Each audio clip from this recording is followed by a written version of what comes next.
Hi mga ka-gooms! At eto na nga ang part 2 ng Goomies Day Out. Pagkalabas namin ng SM ay nag-abang na kami ng tricycle. Na-invite kasi kami para sa first month ni Baby Ali. Baby no more na talaga si Ate Z at Kuya Cody. Tignan nyo oh. Hindi na kami kasya sa isang tricycle. Dati-rati kasi maluwag-luwag kami sa tricycle. Pero ngayon para na kaming sardinas. Oh, i-add nyo pa si Gumi.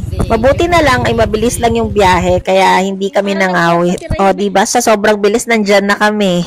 5 PM pa talaga yung call time kaya lang maaga kami kaya maaga kaming mangiistorbo. Si Auntie Lucy ang nagbukas ng gate sa amin. Sabi ko nga sa mga bata mag-bless kay Auntie. Actually lola namin pala si Auntie pero Auntie ang tawag namin. Naguluhan din ba kayo? Pero basta ganun yun.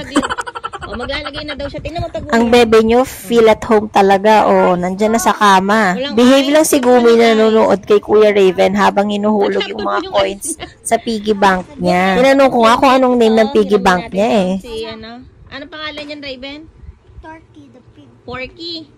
Tinanong ko nga si Kuya Raven kung pwede namin hiramin si Porky para naman may kalaro si Gumi. Na sobrang laki ng piggy bank niya kasi para na ring peto, tingnan nyo. Kaya lang, Norway daw, sabi ni Kuya Raven.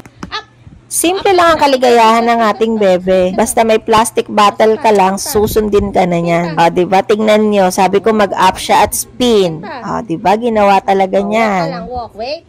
At eto nga, wala pala akong video nung mismong celebration. Nabisi po kami kasi sa paghahanda at sa pag-picture-picture. Kaya ayan, walang video na nakuha. Anyway, simpleng celebration lang naman po. Kumain lang kami. And kinagabihan, ayan, naglaro kami. Hindi ko nga alam anong tawag sa larong yan eh. Baka alam nyo po. Please comment kung ano yung tawag sa larong ito. Kuya, nandun si Gumi. Si Sia naman, ba't kinulong mo dyan? Asan si Gumi? Kuya, hindi mo ba pinuksan yung gate?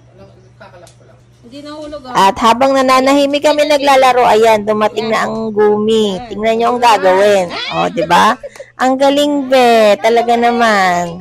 May pagkasutil ka talaga, be, no? At mga bandang 9 PM nga ay nagkayaan na kaming umuwi. Sarado mo muna maayos. The door. Gumi. Naka-close na. Uwi na tayo, be. Yun lang.